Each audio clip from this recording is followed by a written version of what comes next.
Alhamdulillahi Rabbil Alamin. Nahmaduhu wa nasta'inuhu wa nastahdihi wa nastaghfiruh. Wa na'udzu billahi min shururi anfusina wa min sayyiati a'malina. Man yahdihillahu fala mudilla lahu wa man yudlil falan tajida lahu waliyyan mursyida. Asyhadu an la ilaha illallah wahdahu la syarika lah wa asyhadu anna Muhammadan 'abduhu wa rasuluh. Allahumma salli wa sallim wa barik ala Muhammad wa ala alihi wa ashabihi ajma'in. Allahumma rabbi shrah li sadri wa yassir li amri wahlul 'uqdatam min lisani yafqahu qawli wa la hawla wa la quwwata illa billahil 'aliyyil 'azim. Allahumma la sahla illa ma ja'altahu sahla wa anta taj'alul huzna in syi'ta sahla. Rabbi yassir wa la tu'assir wa atmim bil khair. Amma ba'd. Pendapat ulama tentang takwil. Ramai dalam kalangan ulama menyatakan pendirian mereka tentang takwil. Imam Auza'i misalnya menyatakan Az-Zuhri dan Naqul berpendapat hadis-hadis tentang sifat Allah perlu dilalukan sahaja sebagaimana dia datang. Jadi kita sebut semalam perlu dilalui itu macam mana? Ulama-ulama salah kata amiruha kama ja'at. Laluilah ayat mutasyabihat ataupun hadis-hadis sifat sebagaimana dia datang, maknanya tanpa perlu kepada takwilan. Okey, terus Membacanya adalah tafsirannya. Hal ini sama juga dengan yang dinyatakan oleh Sufyan bin Uyainah yang menyatakan setiap apa yang Allah sifatkan untuk dirinya dalam Al-Quran, membacanya adalah tafsirannya dan tidak melibatkan cara maupun contoh tertentu. Imam Abu Hanifah beliau menyatakan apa sahaja sifat yang disebutkan Allah dalam Al-Quran seperti wajah, tangan dan diri, itu adalah sifat Allah dan tidak boleh dikaitkan dengan cara tertentu. Tangannya tidak boleh dikatakan sebagai kudrat atau nikmatnya kerana dengan menyatakan demikian berarti membatalkan sifat Allah. Ia merupakan pendapat golongan Qadariyah dan juga Mu'tazilah. Tetapi tangannya adalah sifat baginya tanpa dikaitkan dengan cara tertentu. Marah dan redanya merupakan dua sifat Allah Subhanahu Wa Taala tanpa boleh dikaitkan dengan cara tertentu. Imam Abu Muhammad Al-Zuwaiji, ayahnya kepada Imam Al-Haramain, menyatakan, kami mengisbatkan tinggi Tuhan kita, keberadaannya di atas dan beristiwa di atas arasy sebagaimana yang layak dengan kebesaran dan keagungannya. Kebenaran jelas dalam perkara tersebut dan diterima dengan tenang oleh kita dari manusia. Menyelewengkan maknanya tahrif ditolak oleh akal fikiran yang sihat seperti menyeleweng makna istiwa kepada istilah. Jadi maknanya istilah ni tafsiran kepada istiwa. Maknanya apa dia?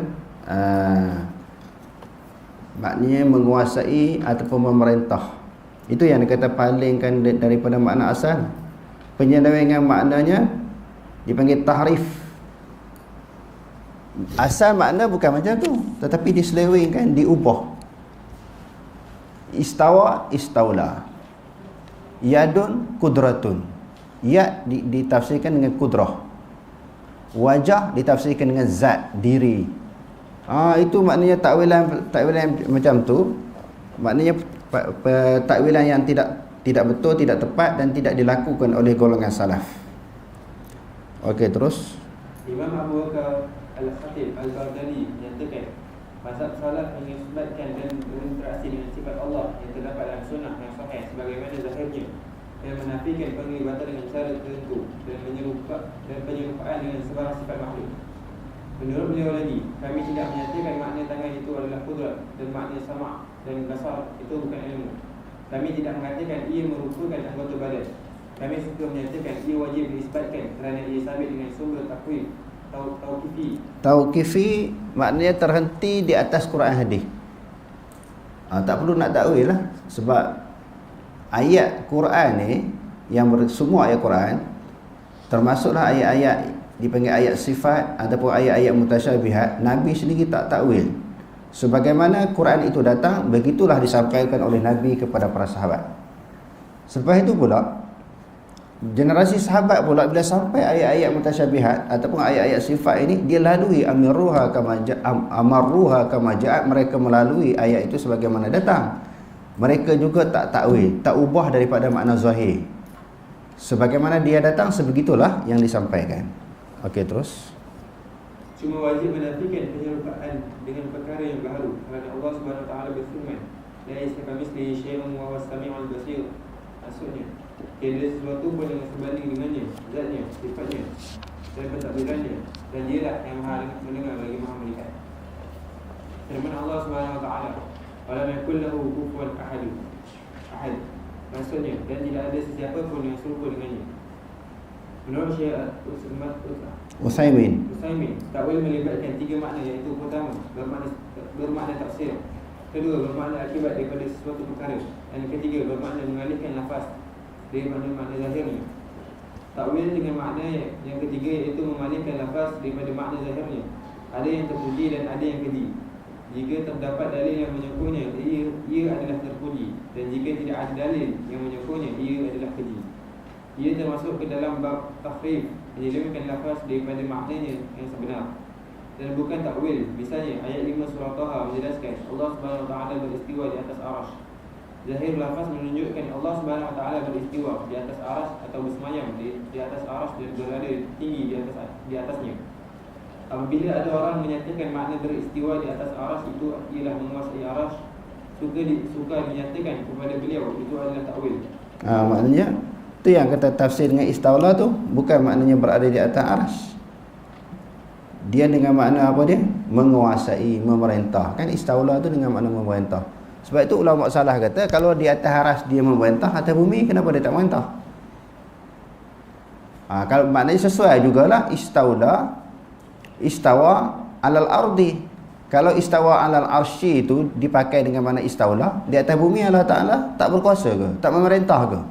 Jadi kenapa guna atas arasy saja dengan makna istawa, atas bumi tak guna? Menunjukkan ini satu sifat yang khusus tentang ketinggian Allah Subhanahu Wa Taala di atas daripada arasy. Okey, terus. Ia merupakan takwilan yang ditolak kerana tidak mempunyai dalil yang menyokongnya, bahkan dalil yang ada menyalahinya. Takwil yang sahih sebenarnya adalah tafsir kerana terdapat dalil yang menyokongnya. Pendirian ahli sunnah terhadap golongan ta'til, mu'attilah. Ta'til ataupun mu'attilah ni attala yu'attilu ta'tilan, mu'attilun mu'attalun. Ta'til golongan yang menafi dan menolak sifat-sifat Allah. Okey, terus. Ta'til membawa maksud mengingkari nama-nama dan sifat-sifat yang Allah disebutkan untuk dirinya, sama ada bentuk, menyeluruh atau sebahagian sahaja, dan sama ada dilakukan dengan cara tahrif atau menunjukkan keingkaran juhud. Kesemua itu dinamakan sebagai ta'til. Golongan yang mengingkari dinamakan sebagai golongan mu'attilah. Golongan Sunnah wal Jamaah tidak mengingkari apa sahaja nama atau sifat Allah, bahkan mereka memperakuinya. Terdapat perbezaan antara ta'til dan tahrif. Tahrif melibatkan dalil, manakala ta'til melibatkan benda yang dikaitkan dengan dalil. Dalam ayat 64 surah Al-Maidah menyatakan kedua-dua tangan Allah Subhanahu Wa Taala itu terbuka. Ada yang mentakwilkannya dengan makna kedua-dua kekuasaannya terbuka. Takwilan seumpama ini adalah satu bentuk tahrif dan menolak maksud yang betul. Hal tersebut kerana maksudnya yang sebenarnya ialah tangan secara hakiki. Yang terlibat sebenarnya telah mengingkari makna yang dikehendaki dan mengisbatkan makna yang tidak dikehendaki. Jika seseorang mengatakan kedua tangan Allah itu terbuka dan dia menyatakan aku tidak mengetahuinya, aku serahkan perkara tersebut semata-mata kepada Allah Subhanahu Wa Taala. Aku tidak mengisbatkan tangan yang hakiki dan juga tangan yang telah diselewengkan nafasnya. Ini dinamakan sebagai tafwid. Kita suka menyatakan orang ini adalah seorang berfahaman mu'attilah dan muharrif. Hal tersebut kerana dia tidak berubah makna lafaz. Jadi mu'attilah dia menafikan, muharrif maknanya memesongkan. Terus. Hal tersebut kerana dia tidak berubah makna lafaz dan tidak juga mentafsirkannya kepada makna yang tidak dikehendaki. Sebaliknya, dia mengingkari makna yang dikehendaki, iaitu mengisbatkan tangan bagi Allah Subhanahu Wa Taala. Golongan ahli sunnah menolak kedua-dua bentuk pendekatan dan jalan di atas, iaitu pendekatan tahrif dan kedua tafwid. Sebaliknya, mereka mengatakan Allah Subhanahu Wa Taala benar-benar mempunyai tangan secara hakiki. Allah Taala mempunyai tangan hakiki, maknanya sifat tangan. bukan anggota tangan. Okey, terus. Pendirian Ahlussunnah terhadap Takif ni maknanya mentakifkan, mengkafiatkan Allah. Kayyafa yukayyifu takyifan. Bila kata istawa, dia takyif pula. Istawa macam ni tak ada lah, sebab dia tak pernah tengok. Kalau yat macam ni, tak boleh. Itu takyif. Sebab tu Imam Malik kata wal kaifu majhulun. Adapun kafiat tak tahu. Golongan takyif dia mengkafiatkan, menceritakan begini. Yang tu tak boleh. Sebab kita bukan tahu tentang di sudut hakiki sifat Allah Ta'ala. Sebab tu tidak boleh kita mengkafiatkan ataupun mentakyifkan Allah. Okey, terus. Takyif merupakan lafaz yang tidak terdapat dalam Alkitab dan As-Sunnah. Bahkan terdapat keterangan yang menegas tentangnya. Takyif menunjuk kepada mengaitkan sifat-sifat Allah dengan cara tertentu. Golongan Ahlussunnah wal Jamaah tidak meletakkan cara tertentu kepada sifat Allah Subhanahu wa taala. Mereka berdalilkan dalil sam'i dan juga akli. Dalil sam'i ialah firman Allah Subhanahu wa taala. Qul innama harrama rabbiyal fawahisha ma zahara minha wa ma batan wal isma wal baghya bighairi al-haqq wa an tusyriku billahi ma lam yunzil bihi sultana wa an taqulu 'ala Allahi ma la ta'lamun. Maksudnya, katakanlah sesungguhnya Tuhan hanya mengharamkan perbuatan-perbuatan yang keji, sama ada yang nyata atau yang tersembunyi, dan perbuatan dosa dan perbuatan menceroboh dengan tidak ada alasan yang benar, dan diharamkannya kamu mempersekutukan sesuatu dengan Allah sedang Allah tidak menurunkan sebarang bukti yang membenarkannya, dan diharamkannya kamu memperkatakan terhadap Allah sesuatu yang kamu tidak mengetahuinya. Jadi sama ada kalau takyif ini apabila mensifatkan Allah begini, sedangkan apa yang disifatkan itu, apa yang ditakyifkan itu sesuatu benda yang manusia tak tahu. Sebab apa tak tahu? Sebab ini merupakan sifat yang qadim, lagi azali, yang sedia di sisi Allah. Zat dan sifat ini wujud sebelum adanya manusia. Manusia tak pernah tengok. Macam mana dia nak mentakyifkan, nak mengatakan sifat Allah begini? Tak boleh. Sebab dia pernah tahu. Sebab itu Allah Ta'ala kata, janganlah kamu sebut terhadap sesuatu itu, janganlah kamu kata sesuatu terhadap Allah Ta'ala yang kamu tak tahu. Wala taqulu 'ala Allahi ma la ta'lamun. Jangan kamu kata sesuatu terhadap Allah sesuatu yang kamu tak tahu. Jadi isu kita mentakyifkan ini benda yang kita sememangnya kita tak tahu. Jadi macam mana kita serah, kafiat serah kepada Allah, kita isbat dia punya makna. Okey, terus. Fokus utama yang terdapat dalam ayat di atas ialah pada ayat dan diharamkannya kamu memperkatakan terhadap Allah sesuatu yang kamu tidak mengetahuinya. Misalnya, datang seseorang lelaki lalu membaca ayat berkaitan Allah beristiwa di atas arasy sebagaimana yang dikemukakan sebelum ini. Setelah itu dia mengaitkan istiwa Allah Subhanahu wa taala itu dengan cara tertentu. Dia kaitkan istawa Allah Taala tu macam ni. Hak tu takyif, yang tu tak boleh. Sekadar kata taharah sudah. Jangan sebut macam mana.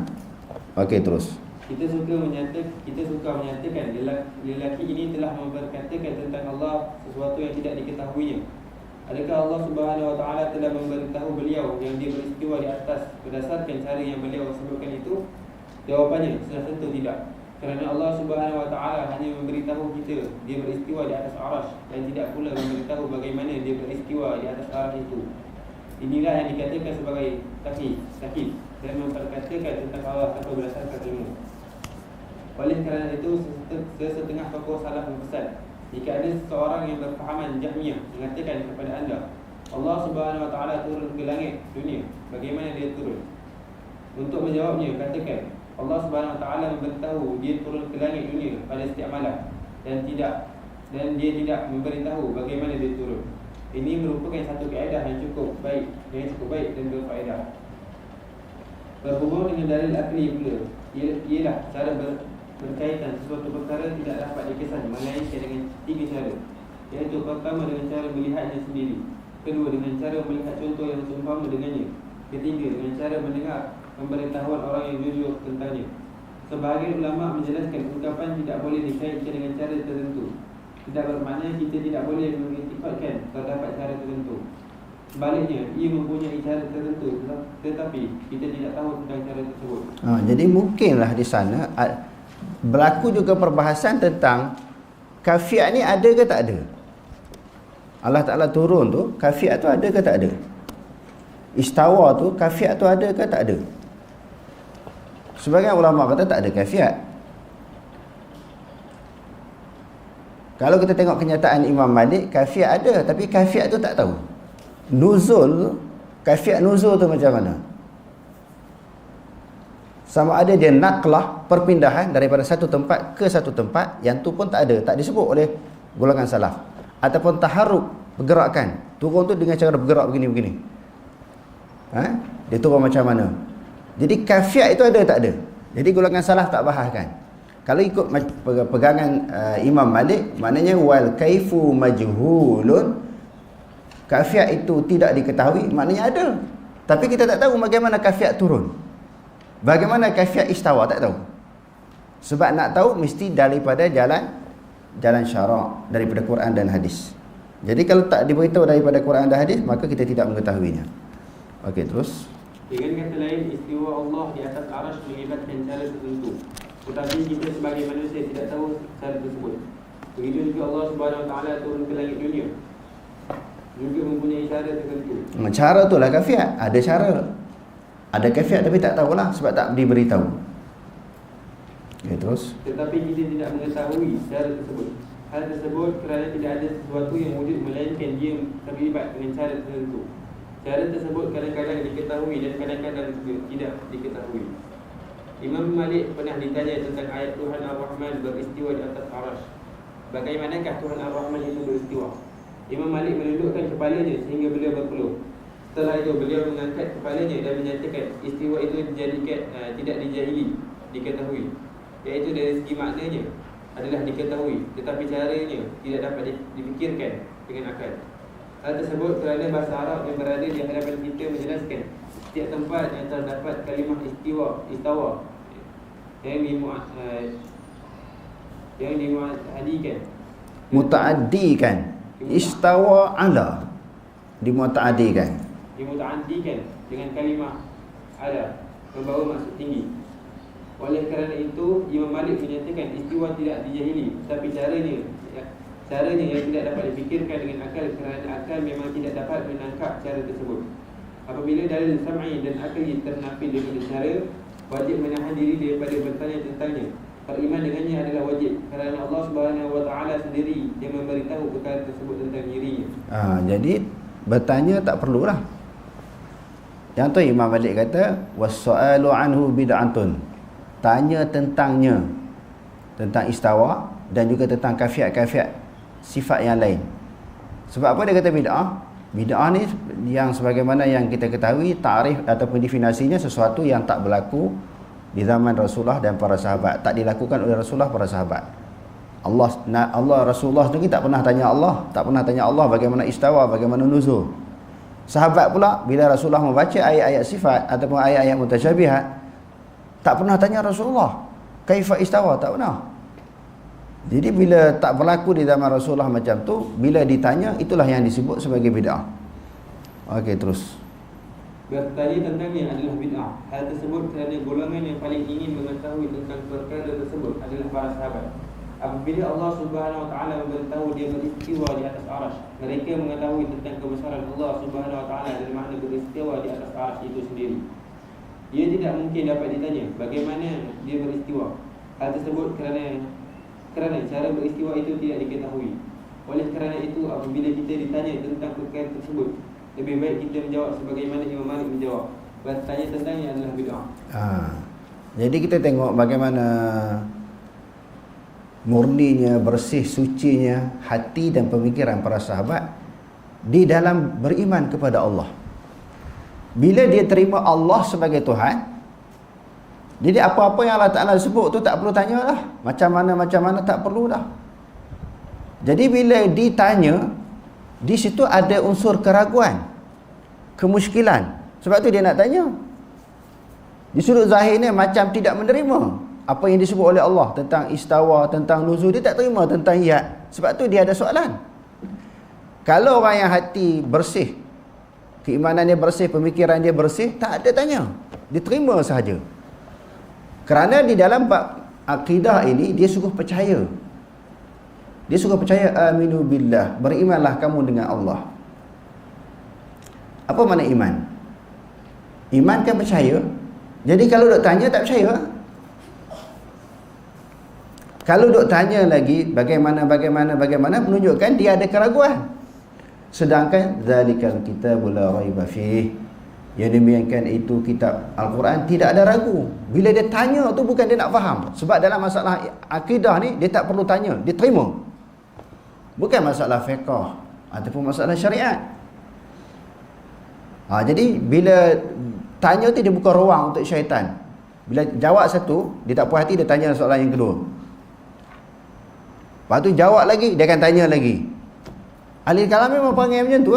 Ahli kalam buat syiah dia panggil sama aja. Dia tanya, nak bagi puas hati. Akidah ni bukan masalah puas hati, masalah keyakinan, kepercayaan. Maknanya kepercayaan tak begitu mutlak. Hati masih kotor, masih meragui apa yang disampaikan.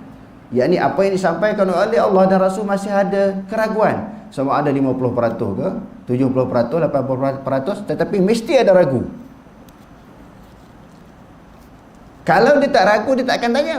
Confirm dia terima. Jadi bertanya tentang kafiat itu menunjukkan di sana ada keraguan. Okey, terus. Ucapan Imam Malik di atas merupakan mengacu ukuran dalam menjawab pertanyaan tentang seluruh sifat-sifat Allah Subhanahu Wa Taala yang lain. Misalnya, apabila ada orang bertanya kepada seseorang, Allah Subhanahu Wa Taala itu turun ke langit dunia, bagaimana dia turun ke langit dunia? Jawapannya ialah Allah turun ke langit dunia tidak dijahili. Caranya tidak dapat dipikirkan dengan akal fikiran manusia. Beriman dengannya adalah wajib, dan menyoal tentang caranya adalah bid'ah. Jika ada orang bertanya, bagaimanakah Allah Subhanahu Wa Taala turun ke langit dunia? Bukankah 1/3 malam itu berubah-ubah? Jawapannya ialah menyoal tentangnya adalah bid'ah. Bagaimana orang tersebut boleh bertanya soalan yang tidak pernah ditanya oleh para sahabat Nabi, sedangkan mereka merupakan orang yang paling ingin melakukan kebaikan dan mendapatkan ilmu pengetahuan tentang perkara yang wajib bagi Allah Subhanahu Wa Taala. Kita bukanlah orang yang lebih mengetahui perkara tersebut berbanding dengan Rasulullah sallallahu alaihi wasallam. Baginda sallallahu alaihi wasallam tidak pernah mengajar para sahabat jawapan tentang perkara tersebut. Jadi yang lebih tahu Rasulullah sendiri. Ketika menyampaikan ayat-ayat mutasyabihat, Rasulullah tak terang. Sebab itu Imam Ibn Hajar Al-Asqalani yang disebut di dalam kitab Fathul Bari yang kita baca hari itu, jadi Ibn Hajar kata tak dinakalkan daripada Rasulullah dan juga para sahabat daripada jalan yang sahih dan sharih bahawa Rasulullah mentakwilkan.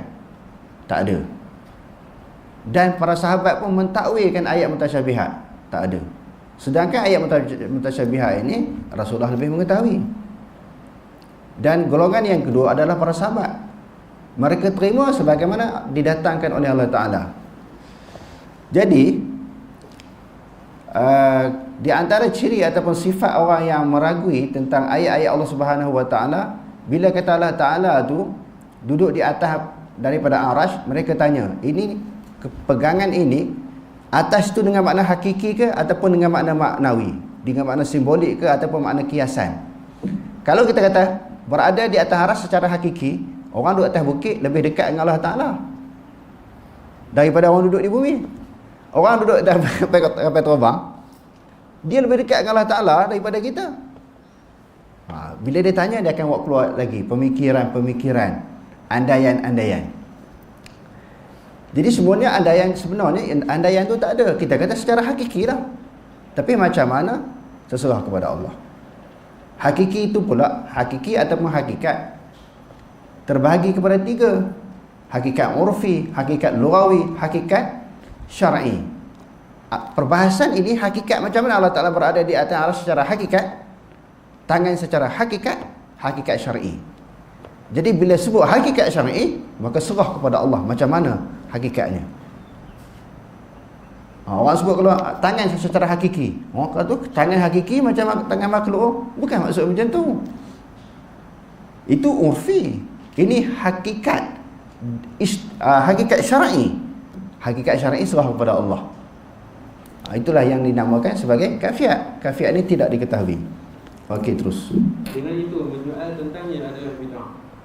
Setelah itu Imam Malik menyatakan, aku tidak melihat anda melainkan seorang ahli bid'ah. Beliau mengarahkan lelaki yang bertanya itu dikeluarkan daripada masjid. Ini membuktikan golongan salaf terdahulu bencikan ahli bid'ah, pembicaraan, bantahan-bantahan, andaian-andaian dan perdebatan yang dilakukan mereka. Antara yang termasuk ke dalam arti kata kesempurnaan penyerahan diri kepada Allah Subhanahu Wa Taala ialah tidak bertanya perkara. Ini baru Islam tu. Islam bermakna al-istislam. Islam dengan makna serah diri. Ini baru serah diri betul. Tak tanya.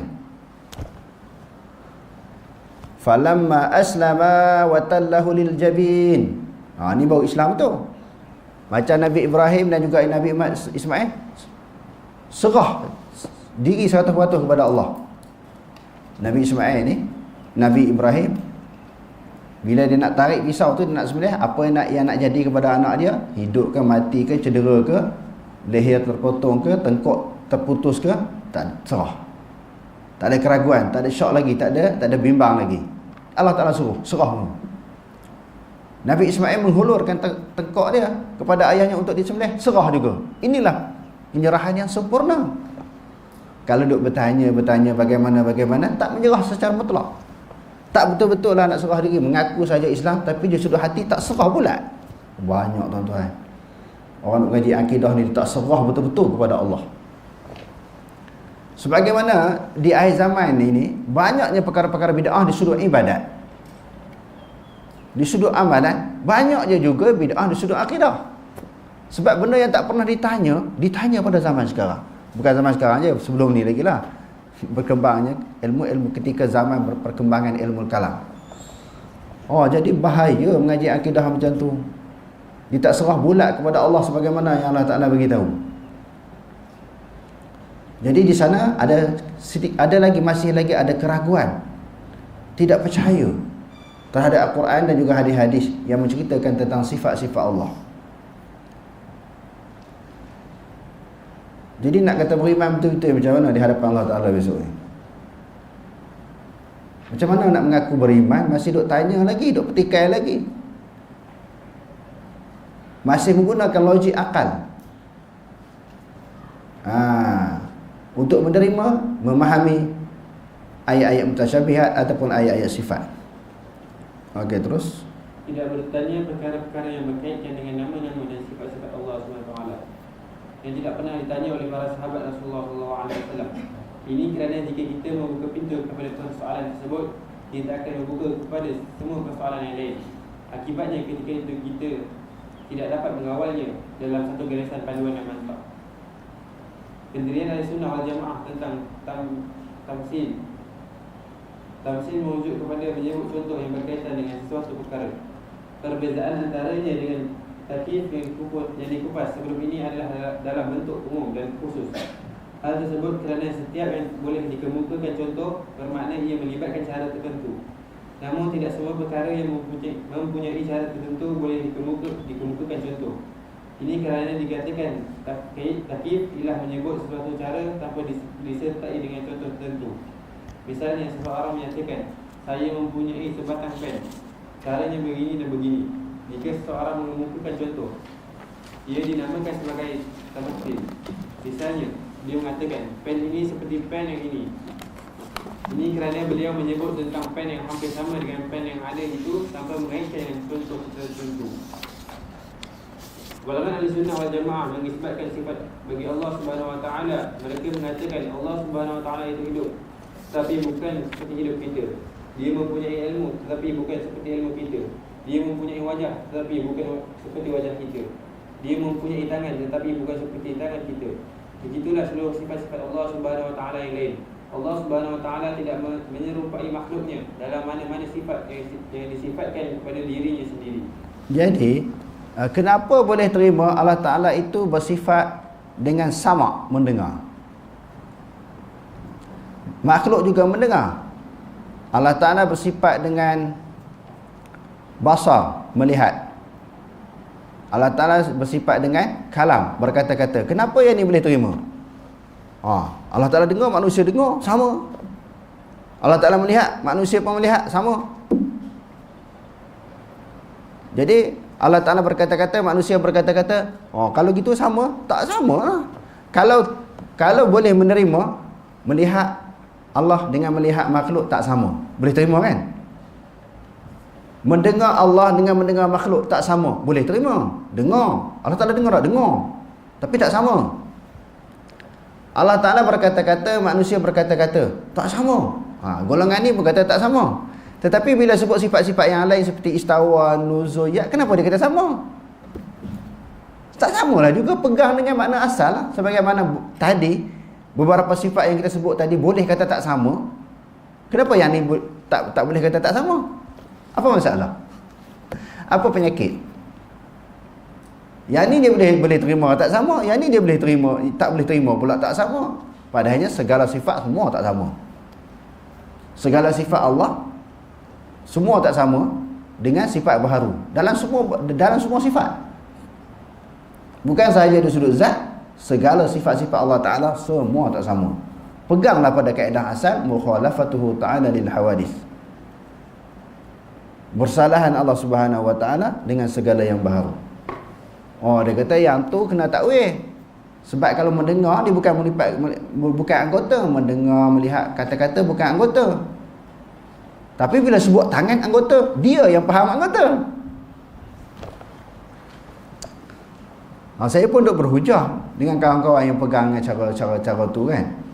Cara alil kalam. Dia kata kalau kita sebut tangan, muka, mata, ini melibatkan anggota. Siapa kata anggota?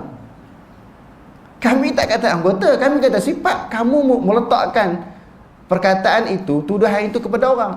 Mereka kata Allah Ta'ala ada tangan, ada anggota tangan. Dia yang letak maknanya tuduhan itu. Yang tu yang sampai tak boleh selesai sampai sekarang ni. Tak boleh selesai. Sebab dia menuduh kita mengatakan anggota, sedangkan dia yang kata. Sebagaimana sama bahasa Quran adalah sifat, yad, nuzul, istawa, wajah, ain, semua sifat, bukan anggota. Tapi dia tak boleh faham lah. Sebab orang ilmu kalam ni dia pegang logik, akal, kesesuaian itu utama. Mereka nak semua aliran-aliran ni nak memukhalafahkan Allah dengan sesuatu yang baru, tetapi mukhalafah dengan akal. Nak mengatakan Allah Ta'ala berbeza, mesti sesuai dengan akal. Kalau tak sesuai dengan akal, mukhalafah itu tak betul. Menafikan Allah Ta'ala itu sama dengan sesuatu tak betul selagi mana tak sesuai dengan akal. Itu yang bahaya. Tapi sekarang ni pun tak ada selesai. Ada di kalangan sahabat-sahabat yang mengikuti kuliah saya ni tentang akidah ni dah lama kan. Berapa siri kita buat, berapa puluh lah. Tak ratus pun, berapa puluh lah. 3-4 tahun lah ada ya Ustaz. Dia kata sudahlah, Ustaz duk cerita benda yang sama ya. Dia kata duk ulang-ulang. Orang tak terima tu terpulang. Tak apa, dia tak sebenarnya salah. Tang dia yang faham okey lah. Hak generasi lain ni berapa ramai lagi yang tak faham ni. Mungkin yang tengok live hari ni dia tak faham lagi. Dia tak dengar lagi apa yang saya terangkan. Jadi nak terang sampai bila? Sampai saya mati baru saya tak terang benda ni. Selagi mana saya hidup 1,000,000 kali pun saya akan terang juga. Sehingga dapat mengurangkan tanggapan, pemikiran-pemikiran yang salah terhadap pemikiran akidah salaf. Kita akan terang sampai kita mati. Walaupun orang yang dengar tu mungkin dia dengar 30 kali, 40 kali, 100 kali. Dia rasa jemu hak orang lain. Macam Ustaz Amri, berapa ratus kali dia dengar. Berapa ratus kali dia dengar. Mungkin dia jemu, tapi dia duduk jugalah. Ada satu cerita profesor daripada China. Driver dia ni ikut profesor tu mengajar ceramah 40 tahun. Dia hafal semua. Dia hafal 40 tahun. Satu hari profesor itu kata kat driver dia, ada satu jemputan di universiti, ceramah besar. Dia kata, kamu pula ganti aku dah 40 tahun, takkan bodoh sangat, takkan tolong, mesti kamu reti, mesti kamu ingat semua apa yang aku ajar. Dia kata okey, pakai kok tie apa, pergi ceramah. Dia ceramah sendiri dengan profesor 40 tahun. Macam Ustaz Amri, saya suruh mengajar, mesti sama macam saya. Tiba-tiba selepas ceramah 2-3 jam buka soalan. Bila buka soalan orang tanya, Hak soalan ni dia susah nak jawab. Hak dia ceramah tadi dia hafal. Hak tanya soalan tu dia susah jawab. Dia kata soalan ni mudah, tanya driver saya. Driver dia tu pula profesor dia. Tanya driver saya, dia kata. Profesor tu marilah. Jawablah sebab dia yang sebenarnya profesor ni, hak ni driver. Tanya driver saya, dia kata. Dia tahu soalan mudah ya, dia kata driver saya boleh jawab. Jawab tepatlah sebab dia memang profesor. Jadi hak duk ada dia duk dengar ni baik berulang-ulang, jangan jemu tuan-tuan. Kadang-kadang dah faham. Tapi nak cerita dengan orang alik boleh tak? Kalau orang berhujah berdebat dengan isu dengan bab akidah ni, akidah salah khalaf ni, tuan-tuan boleh jawab boleh tak? Banyak kadang-kadang duk kelai tanya Maulana dalam WhatsApp. Bila orang tekan dia, dia tak boleh jawab, tanya Maulana. Mana boleh macam tu? Itu masih taklid lagi. Itulah yang dipanggil mukallid. Kita nak jawab berdasarkan kepada dalil, berdasarkan kepada hujah dan juga fakta. Jangan duk taklid dengan saya. Tengoklah kitab-kitab ni. Tengok nota kaki tu bawah tu, baca balik kitab tu. Jadi maknanya kena faham betul-betul. Jadi orang yang tengok secara live ni, walaupun dah mungkin 10 kali kita hurai benda yang sama, kita akan hurai lagi. Kita nak mengurangkan kekeliruan, ketidakfahaman terhadap tentang akidah salaf. Yang orang duk kata Wahabi Salafi ini, mereka ini pegang golongan salaf. Mereka telah berpegang dengan akidah apa dia? Akidah Wahabi, dan Wahabi ini mujassimah. Hak duk kata tu tok guru tu. Bukan ustaz biasa, tok guru. Ada seorang individu tok guru, dia pergi ke Mekah. Bila pergi ke Mekah, kalau dulu dia sampai Madinah dulu. Sekarang ni dikatakan buat haji apa dia umrah apa selesai, baru dia pergi Madinah 3 hari. Dulu sampai ke Madinah dulu. Dia dengarlah orang di kaki apa tiang-tiang masjid duk mengajar. Dia kata saya balik pada Mekah, dia kata saya dengar ulama Wahabi mengajar. Dia kata Allah Taala sama dengan baharu, sama dengan makhluk. Allah Taala tu ada tangan, ada mata. Dia yang jahil akidah salah. Dia kata orang sana mentajsimkan Allah. Sebagaimana yang kita hurai, kalau Tok Guru tu ada dalam majlis kita, dia kata saya mujassimah. Saya menjisimkan Allah sebab dia kata anggota, dia faham anggota. Tangan, mata, apa dia wajah. Kita kata ini sifat. Dia balik duk ceramah, anak murid kata, itulah tak lagi mengaji di Mekah. Ngaji di Mekah ni jadi sesat habis. Hak Malaysia lebih dapat petunjuk. Hak Mekah tu semua sesat. Mekah tempat kelahiran Nabi, Madinah Nabi wafat. Hak seorang ulama sana sesat. Hak di Malaysia pula lebih mendapat petunjuk. Pelik tak pelik tuan-tuan? Jadi atas dasar itulah, oleh kerana Tok Guru pun tak faham, hak anak murid Tok Guru lagi tak faham. Atas dasar itulah saya akan terangkan sampai saya mati dalam masalah akidah. Tempat lain nak mengaji hadis ke, bab fiqh ke, apa dia lagi disebut apa dia, terjematul Quran. Ada kelas-kelas kawasan kita ni disebut apa dia, tadabbur Al-Quran. Silakanlah, bagus. Nak mengaji apa-apa ilmu, tapi bab akidah kita akan terang. Tiap berulang-ulang kali. Setiap tahun insya-Allah bulan Ramadan kita akan buat darah akidah. Tempat-tempat lain dia buat darah tafsir, terjemah Al-Quran dan sebagainya. Bagus semua ilmu itu, ilmu-ilmu yang berkaitan dengan agama semuanya bagus. Tapi bab akidah ni saya akan terang sampai bila-bila. Walaupun orang yang dengar ni dah berulang kali dah jemu dah. Sebab di komen-komen tu disebut dia jemu dah ustaz. Seserahlah kepada orang nak terima ke tak nak terima. Padan-padan lah dok. Saya baru berapa tahun, Nabi 13 tahun cerita bab akidah ni. Hak Nabi cerita pun orang tak apa nak percaya. Hak saya cerita lagi orang tak apa nak percaya. Kita terang lagi. Sampai bila? Sampai mati bab akidah ni. Perjuangan saya, perjuangan nak mengatakan Allah Ta'ala atas arash. Sebab tolak Allah Ta'ala atas arash itulah, dia boleh tolak pendapat ahli sunnah wal jamaah. Dia dah masuk pemikiran falsafah. Dia telah berakidahkan akidah ilmu kalam. Itu yang bahaya tu. Yang terpaksa kita kena terang. Kalau Imam Ahmad bin Hanbal sanggup dipenjarakan isu akidah, kena sebat sehingga seluar dia terlondeh, tali yang mengikat seluar dia terputus. Tapi taklah nampak aurat dan tak sempat kelihatan aurat dia, kerana Allah Ta'ala jadikan satu karamah kepada dia. Ada malaikat tarik pula seluar dia tu. sebelum dia terlondeh.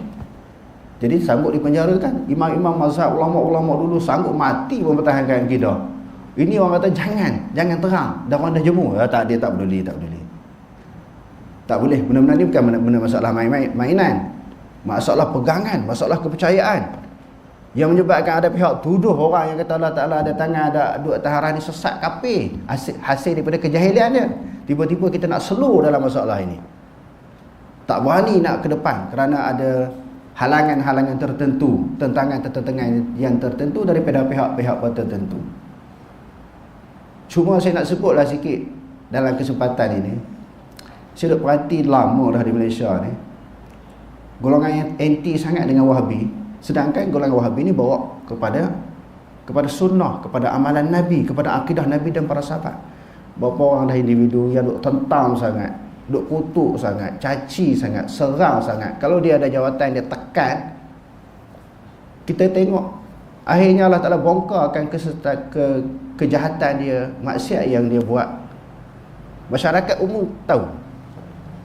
Jumpa di kelab malam bulan puasa, kadang-kadang adalah individu tertentu tu yang bawa ni satu viral lagi. Orang yang kuat cakap tentang Wahabi sesat, tak betul dan sebagainya. Allah Ta'ala bongkar. Kena ingat, sebab orang yang dituduh Wahabi dibawa sunnah Nabi. Yang tu yang kita takut, akhirnya dibongkarkan. Berapa ramai orang buat salah, Allah Ta'ala tutup. Dalam hadis Nabi pun, Nabi sebut Allah Ta'ala bila seseorang yang buat di malam hari dosa maksiat dia, Allah di siang hari kalau dia tak cerita dengan orang, Allah Ta'ala tutup. Kita sendiri berapa banyak maksiat kesalahan yang kita buat, dan kita harap Allah Ta'ala tutuplah di dunia dan juga di akhirat, dan kita bertaubat kepada Allah kalau kita buat dosa dan salah. Individu yang memusuhi golongan sunnah, yang mereka tuduh sebagai Wahabi, Allah Ta'ala bongkarkan kesalahan, aib mereka. Tak takut ke tuan-tuan kita duk tuduh orang ni? Duk kata orang sesat, golongan mujassimah. Akhirnya Allah Ta'ala malukan kita sebelum dimalukan di negeri akhirat. Sebab tu kena beringat, berbeza tak apa. Jangan sampai menuduh. Ini sampai menuduh sesat. Mujassimah. Macam mana ni tuan-tuan? Berat. Kalau nak tahu, kita dah baca banyak lah kitab ni. Kalau dia nak tahu secara ikhlas, berpuluh kitab, aku tak ratus pun puluh kitab lah kita bagi kita salah ni. Melibatkan kitab tafsir, kitab hadis, syarah hadis, kitab akidah, kitab salah kita baca, kitab khalah pun kita baca. Kalau nak faham, dia boleh faham lah. Individu yang mari sini yang bermuzakarah dengan kita sampai sekarang nak seperti tu. Kita tunjuk kitab cukup banyak. Habis program saya WhatsApp lagi, tunjuk kitab ni, kita baca, tak baca. Macam mana kita nak slowkan penerangan ini? Tak, kita akan teruskan. Selagi saya nekat, InsyaAllah selagi tak mati saya akan terang lagi. Terima tak terima tu pulang. Tapi Alhamdulillah, di sudut filhal, di sudut realitinya, ramai orang boleh terima. Lebih-lebih lagi orang yang tidak berpihak. Dia nak tahu kebenaran. Banyak terima. Dia cerita kami banyak dapat manfaat, dapat faedah, baru jelas sebab kita cerita kita. Ni baru sebahagian kita baca ni. Sebelum ni memang banyak lah kita terangkan, berfakta, berdalil. Jadi maknanya insya-Allah lah kita minta kekuatan, doa daripada sahabat-sahabat. Kita diberi kekuatan oleh Allah Subhanahu Wa Taala untuk menyebarkan akidah salaf ini yang dianggap asing daripada kalangan masyarakat Malaysia. Okey, terus. Antara dalil yang menjadi sokongan ilah dalil sam'i, firman Allah Subhanahu Wa Taala, "Laisa kamitslihi syai'un wa huwas sami'ul basir." Maksudnya, tiada sesuatu pun yang sebanding dengannya, zatnya, sifat-sifatnya dan pentadbirannya, dan dia lah yang Maha mendengar lagi Maha melihat. Jadi sam'i itu maknanya dalil yang kita dengar sama yang kita dengar daripada Quran, yang kita dengar daripada hadis. Okey, terus. Firman Allah Subhanahu Wa Taala, "Rabbus samawati wal ardi wa ma bainahuma fa'budhu wastabir ibadati hal ta'lamu lahu samiyya." Maksudnya, Tuhan yang mencipta dan mentadbirkan langit dan bumi serta segala yang ada di antara keduanya. Oleh itu sembahlah engkau akan Dia dan bersabarlah dengan tekun dan tetap dalam beribadat kepada-Nya. Adakah engkau mengetahui sesiapa pun yang senama dan sebanding dengannya? Firman Allah Subhanahu Wa Taala, walam yakul lahu kufuwan ahad. Maksudnya tidak ada siapa pun yang serupa dengannya.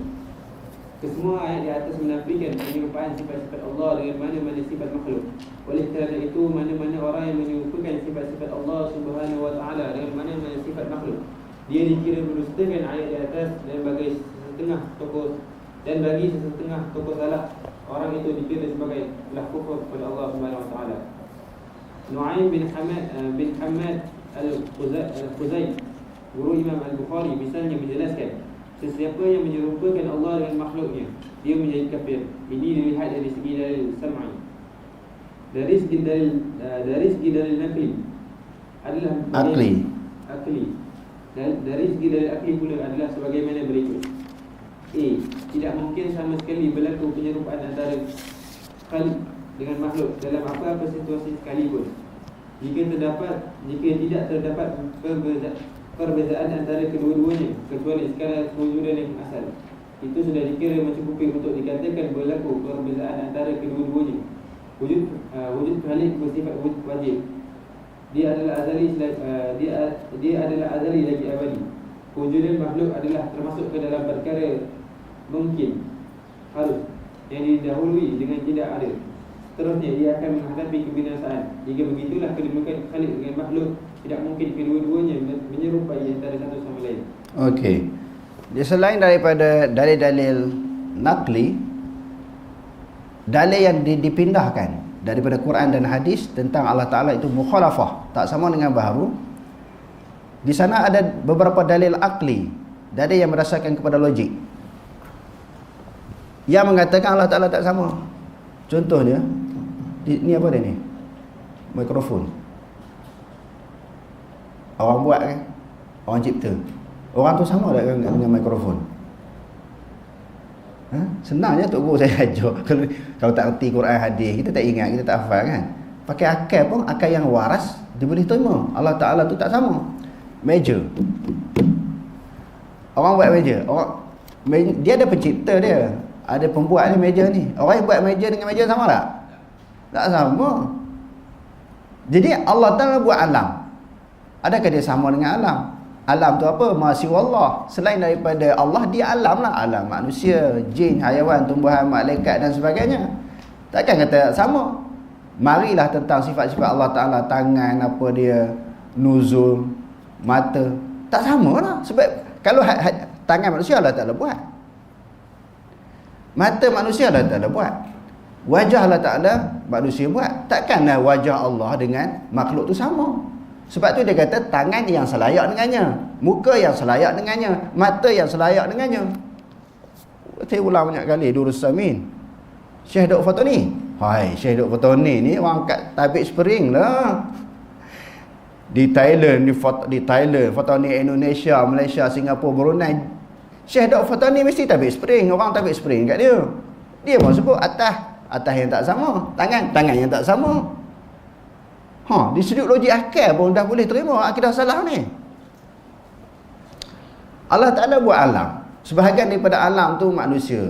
Sebahagian daripada manusia tu anggota manusia. Anggota tangan, mulut, mata, telinga.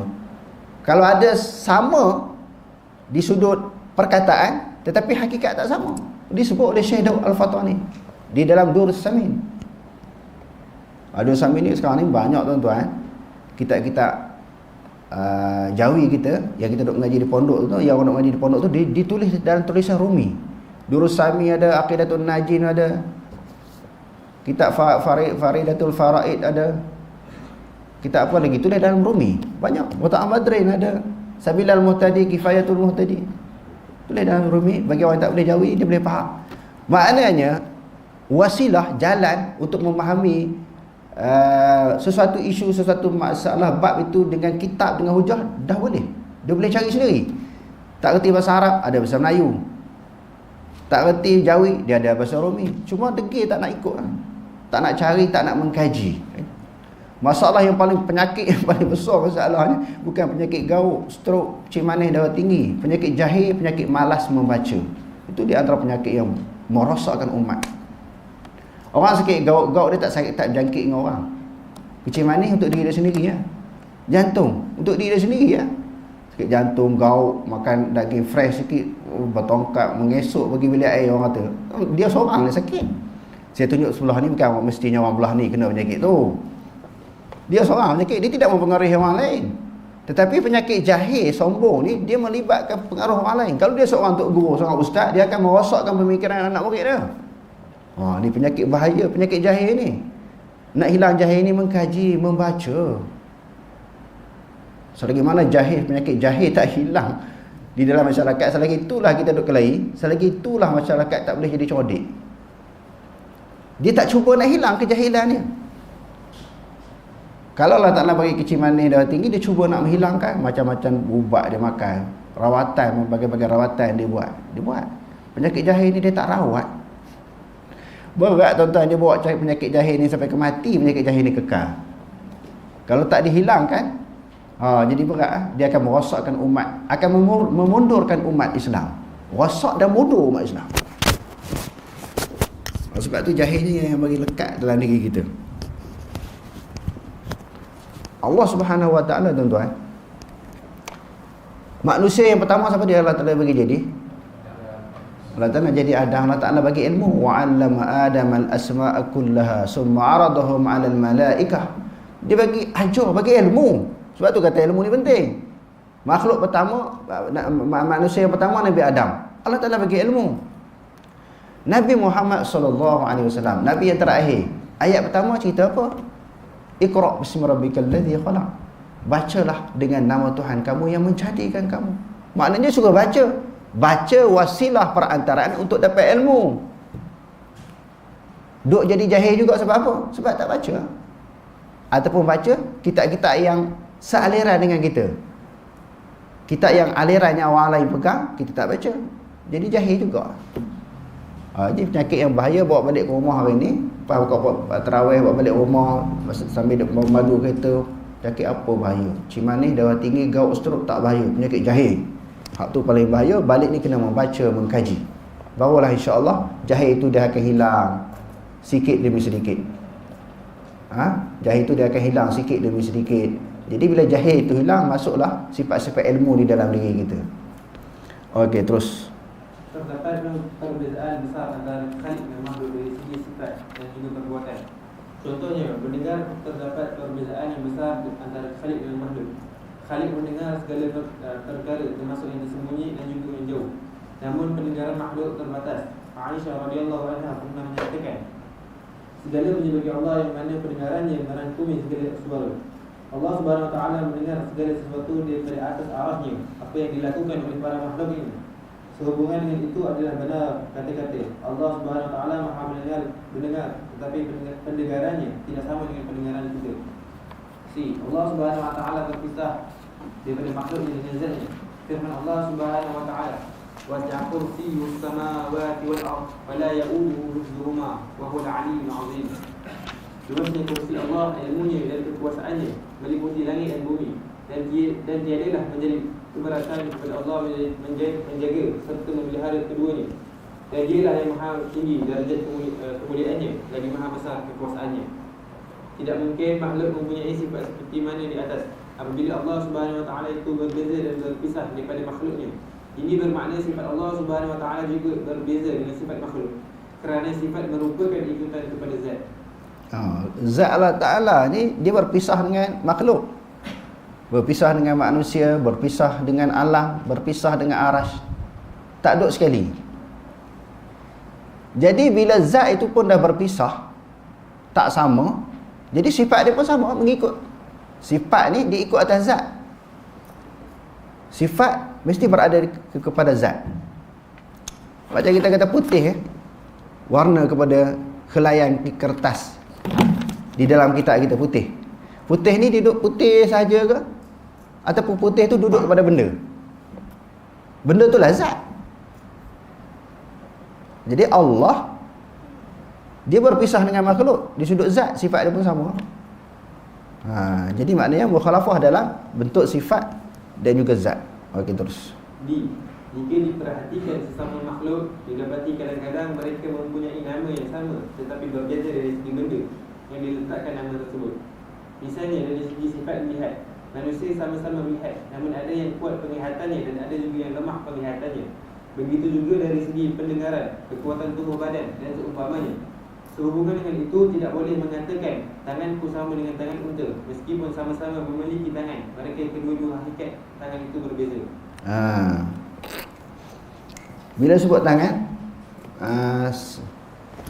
sama-sama makhluk pun tak sama.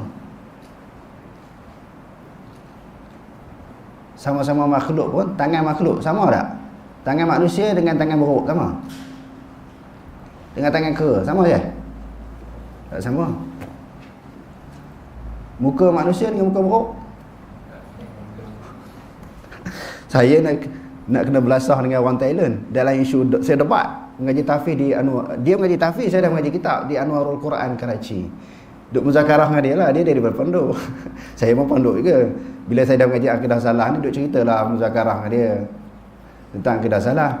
Dia kata abang, kalau abang kata Allah Ta'ala ada tangan, sama dia kata. Oh tak sama.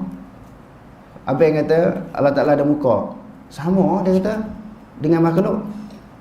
Oh jadi saya tanya dia, jadi amo nak tanya demo lah. Demo ada tangan tak? Ada. Beruk ada tangan tak? Ada. Sama tangan demo dengan tangan beruk. Demo ada muka tak? Ada dia kata. Beruk ada muka tak? Sama muka demo dengan muka beruk. Maksud tu dia pandai. Sama lah muka demo dengan muka beruk. Oh tak sama dia kata. Kalau sama-sama makhluk pun tak sama, takkan kita sama dengan Khalik? Oh dia panggil nak marah. Saya kata muzakarah bukan nak bertemu. Dia jadi emosi, tak boleh saya kata muka dia sama dengan muka beruk, dia panas. Sebab tu dalam ilmu ni kita kena selalu debat, baru kita tahu pegangan kita ni mantap tak mantap, kukuh tak kukuh. Kadang-kadang kita berdebat dengan orang ni, kita goyang. Saya dalam kelas mengaji dulu hari-hari debat dengan Maulana pun saya debat. Tapi bila kita debat, ada benda-benda yang kita goyang.